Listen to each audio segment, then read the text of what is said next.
Amigos, un gusto saludarlos. Gracias por permitirme estar con ustedes, acompañarlos un momento en esta reflexión bíblica. Aquí el pastor Bruno Razo, con gratitud a Dios y a ustedes por compartir esta instancia. Estos días estaremos estudiando y reflexionando sobre una gran necesidad: restaurados en Cristo. Y el tema de hoy tiene que ver con aplausos y lágrimas.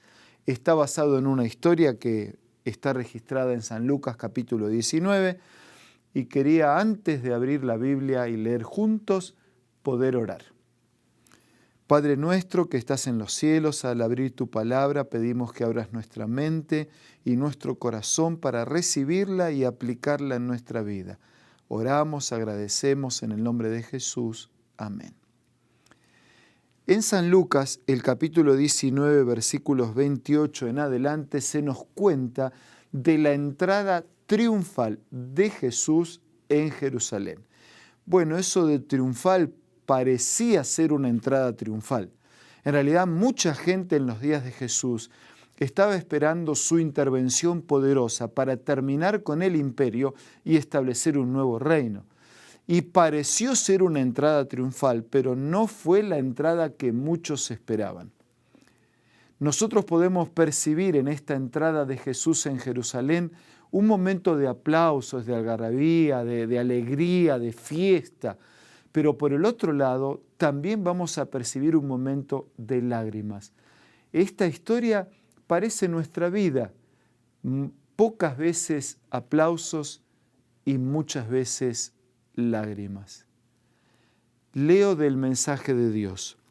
Dicho esto, iba adelante subiendo a Jerusalén.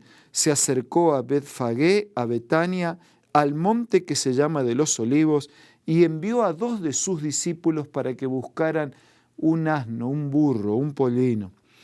Dice que trajeron uno que nunca nadie había montado y que de alguna manera Jesús utilizaría por primera vez. Y Jesús le dijo cuando los envió a buscar: si alguien pregunta por qué, díganle que porque Jesús lo necesita.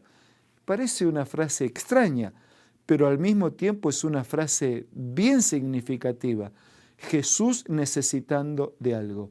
La entrada triunfal a una ciudad de un victorioso, de un guerrero, de un general, era en un caballo de raza. Eso ya había acontecido con Judas Macabeo 163 años atrás. Él hizo su entrada montado en un caballo como supuesto guerrero victorioso, pero finalmente terminaron con su vida. Ahora Jesús, el Dios, el Rey, el Señor de señores, entraría a Jerusalén montado en un burro. Continúa el relato hablándonos de ese ingreso de Jesús en Jerusalén y lo hace de esta manera. Fueron los que habían sido avisados y hallaron como les dijo y le preguntaron y todo lo demás, porque el Señor lo necesita, fue la respuesta. Lo trajeron a Jesús, Jesús se montó en aquel burro y cuando se acercaba a la bajada del monte de los Olivos, toda la multitud de los discípulos, gozándose, comenzó a alabar a Dios a grandes voces por todas las maravillas que habían visto. Decían: bendito el Rey que viene en nombre del Señor, paz en el cielo y gloria en las alturas. Un canto similar al que los pastores habían entonado cuando Jesús nació en aquellas colinas, aquella noche. Los pastores cantaron: gloria a Dios en las alturas y en la tierra, paz y buena voluntad para con los hombres. El ingreso de Jesús de alguna manera era la expectativa para ellos, el establecimiento de un nuevo reino, un reino terrenal. Se habían equivocado de reino. Jesús había venido para establecer un nuevo reino, había venido para terminar con el pecado y con las consecuencias del pecado, había venido para abrir una instancia de salvación, de fe y de esperanza, pero no era ese reino el que ellos esperaban. Ese ingreso de Cristo estaba acompañado de aplausos, de gritos, de hosanas, de aleluyas, de ramas, de flores tiradas para la recepción. pero el Hijo de Dios estaba ingresando a Jerusalén para ser parte también de un sacrificio que a posteriori habría de ocurrir. Él había venido a morir para que nosotros pudiéramos vivir. No había venido para establecer un reino en la tierra, había venido para establecer un reino en el cielo y en la tierra nueva. No había venido para establecer un reino que terminara con el imperio romano y durara algunas décadas. Había venido para establecer un reino que terminara con el imperio del pecado y durara por toda la eternidad. El relato bíblico continúa y dice que después de aquel instante en que los discípulos dijeron que hablaron, ¿no?, de que se callen, de que haga callar a la multitud, y él dijo: si estos callan, hasta las piedras van a clamar. Cuando llegó cerca de la ciudad, al verla, lloró por ella. Jesús había llorado en ocasión de la muerte de su amigo Lázaro. La palabra utilizada allí en el relato en San Juan capítulo 11 significa un lloro suave, así como escondido. Pero la palabra utilizada aquí es un llanto abierto, fuerte. Jesús mira a Jerusalén y llora. Y la verdad es que no solo estaba orando por Jerusalén, por sus pecados, por los pecadores, por una ciudad que sería destruida, por los que abandonaron la fe, los escritos sagrados antiguos. Él estaba llorando por todos los que en Jerusalén o en cualquier otra ciudad del mundo pueden vivir sin Dios, viviendo en sus pecados, en sus luchas, en sus tristezas, en sus corazones partidos, en sus angustias, en sus aflicciones. Eso hace llorar el corazón de Jesús. Jesús había venido para cargar con los sufrimientos de los pecadores. Sobre Él habrían de ser colocados todos los pecados y todos los sufrimientos. Y qué contraste, ¿no? Mientras los pecadores aplaudían esperando un reino que no era el reino que Dios había querido establecer, el Santo Hijo de Dios lloraba. Lloraba por esos pecadores que todavía no habían entendido, que todavía no lo habían aceptado, que todavía no habían comprendido el mensaje y la presencia de Dios. ¡Qué contraste! Mientras el Hijo de Dios lloraba, los pecadores aplaudían. Nuestra vida ni siempre está llena de aplausos, de alegrías, de victorias, de conquistas, de ceremonias. Nuestra vida más bien está muchas veces acompañada de lágrimas, de tristezas, de dolores. ¿Qué es lo que acompaña tu vida? En medio de la multitud pueden estar tus lágrimas. En medio de un rostro escondido pueden caer las lágrimas hacia adentro, de un problema que no se resuelve, de una lucha que no tiene solución, de un vicio que no puedes vencer, de una fe que sigue siendo frágil. Por eso, amigo, en este momento y en este relato de la Biblia, quiero recordarte que todavía Jesús sigue llorando por los pecadores, que todavía Jesús sigue llorando por aquellos que se han separado del mensaje de Dios, de la obra de Dios, de la actuación de Dios, del poder de Dios, de la promesa de Dios. Sí, Jesús está llorando por ti.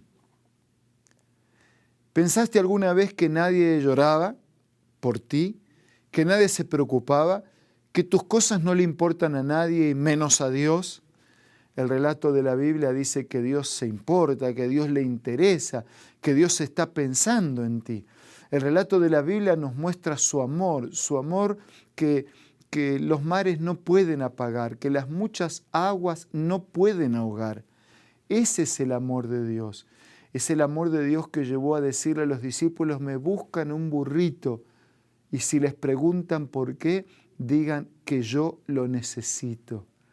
Jesús está necesitando de algo simple, tan simple como un burro.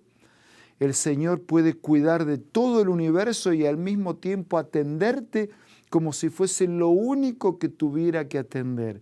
Aunque parezca lo más simple y lo último de la fila, el Señor te necesita.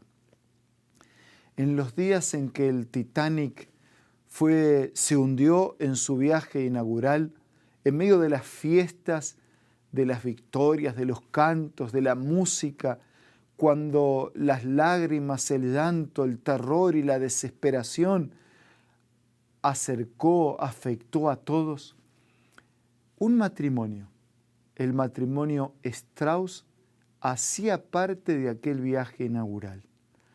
Ella se llamaba Idor y el esposo se llamaba Isidor. Habían hecho planes de viajar, no iban a viajar en esa embarcación, pero finalmente hicieron parte de este viaje inaugural del Titanic. Cuando aconteció lo que aconteció y el Titanic comenzó a hundirse y los botes salvavidas ofrecían un camino y una salida para muchos, llegó un problema. Era el último bote y había lugar solo para una persona. En ese momento, Isidor le dijo a su esposa que usara ese lugar. Y la esposa dijo, no, tú. Y ahí estaba la discusión y no había tiempo que perder. Ese bote salvavidas tenía que alejarse de la proximidad del Titanic que se estaba hundiendo. La insistencia un poco más y finalmente ninguno de los dos quería ceder. Los dos querían darle el lugar al otro. Finalmente dijeron así: juntos hemos vivido estos 50 años de casados y juntos preferimos hundirnos en las aguas del océano. ¡Qué amor! Un amor que ni siquiera las aguas pudieron apagar. El cuerpo de ella nunca se encontró. El cuerpo de él se encontró y yace en un cementerio en las afueras de Nueva York, con una inscripción: un amor que ni las aguas pudieron apagar. Amigo, ese es el amor de Cristo para con nosotros. Ni el amor, ese amor, ni las aguas, ni el fuego, ni las dificultades, ni los problemas, ni las circunstancias que podamos atravesar consiguen apagarlo. Por eso, en tu sufrimiento, en tus luchas, en tus miedos, en tu dificultad, acepta el amor de aquel que vivió y murió para que nosotros pudiéramos vivir. Acepta el amor de aquel que en medio de las multitudes y de los aplausos lloró, sintió nuestro dolor y entrega tu vida a Jesús en este momento. Confía en Él. Hay un abrazo, una mano, un brazo extendido. Toma ese brazo, toma esa mano. Confía en el Señor. Entrega tu vida a Dios. Coloca tu vida en las manos del Señor. Estudia su palabra. Conéctate con el pastor o con el amigo que está a tu lado y afirma tu convicción de estudiar la palabra de Dios. Prepara tu vida para ser parte del reino del Señor. Ahora es el momento de tu decisión. Entrega, confía, decide, acepta el mensaje de Dios. Aquel que puede transformar tus lágrimas en aplausos y en cantos de victoria. Aquel que puede transformar este reino presente que termina en un reino interminable. Aquel que puede transformar esta vida lastimada por el pecado en una vida restaurada para siempre. Mientras tomas tu decisión, me gustaría orar por ti y por todos nosotros. Querido Padre que estás en los cielos, gracias porque podemos ser restaurados en Cristo. Gracias porque Jesús todavía sigue llorando por los que viven en este mundo de pecado, lastimados, enfermos, solos. Gracias porque Él no solamente llora, sino que nos abraza para salvarnos. Y su llanto es porque no quiere que nos perdamos. Quiere que aceptemos la salvación. Gracias, Señor, por transformar nuestras lágrimas en alegrías, nuestros sufrimientos en victorias, nuestra vida de pecado en una vida de crecimiento y nuestra vida presente en una vida eterna. Bendice a todos nuestros amigos, alcánzanos con tu gracia y por favor, restáuranos en Cristo. Oramos, agradecemos en el nombre de Jesús. Amén y amén.